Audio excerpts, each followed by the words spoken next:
The world is on the verge of an inflexion point. This would have meant a destructive war 100 times that of Ukraine. You can call it a third world war. But what is stopping this from happening is that all the key players have nuclear weapons. It could mean a mutually assured destruction.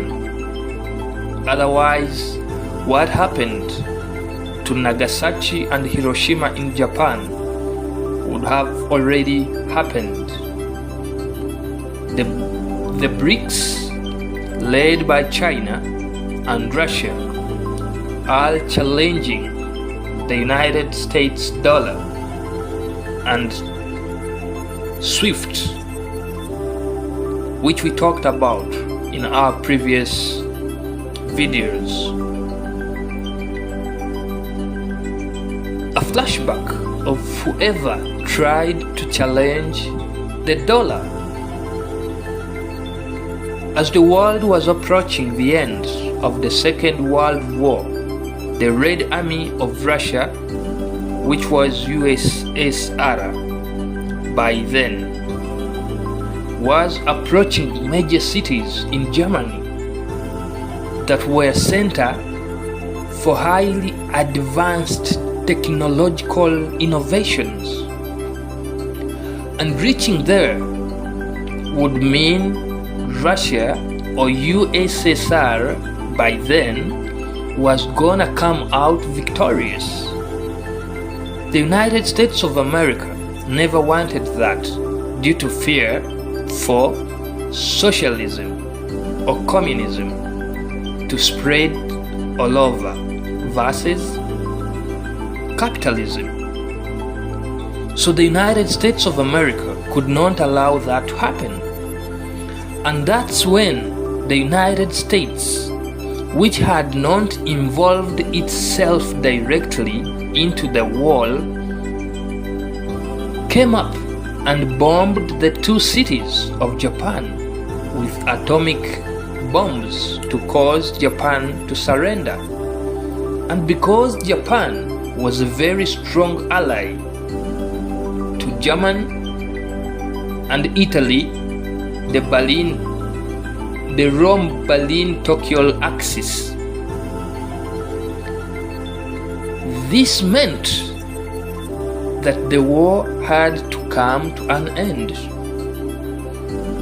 After, what they don't want you to know is that the United States of America had made lots of money selling armaments to fighting countries. At the end of World War II, they had much money at hand, and that's how they managed to come up with the Marshall Aid Plan, worth $13 billion by then, as a plan to rebuild the devastated countries and economies in Europe, but on a condition that they had to buy everything from the United States of America. American companies, as a result, got jobs, and the American population got employment. This, together with the outcomes of the Bretton Woods Conference, which the United States of America and UK were at the center, put the United States and its currency, the US dollar, at the forefront of the global economy. Since then, everyone who has tried to challenge the mighty of the United States of America or its currency has been killed. Muammar Gaddafi of Libya, Saddam Hussein of Iraq.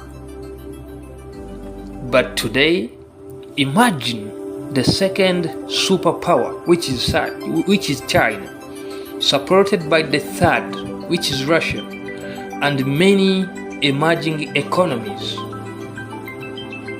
joining that bloc in their role against the dollar hegemony. Challenging the dollar is direct confrontation with the United States of America. Yes, it is only for that reason that the world is only into the Russian-Ukrainian war, not a World War III. As inflection points reached, fortunes are made and fortunes are lost. As Africa, should we continue on the losing side? Yet we now have everything at our hands to change this? Nope, and a big nope. Let us use this precious time and change our history. I have the solution with me. I need to reach to the people in power, moving with the spirit of our continent wherever they go. In particular, President Ruto of Kenya. And I give you the blueprint of how we can achieve this. Thanks a lot.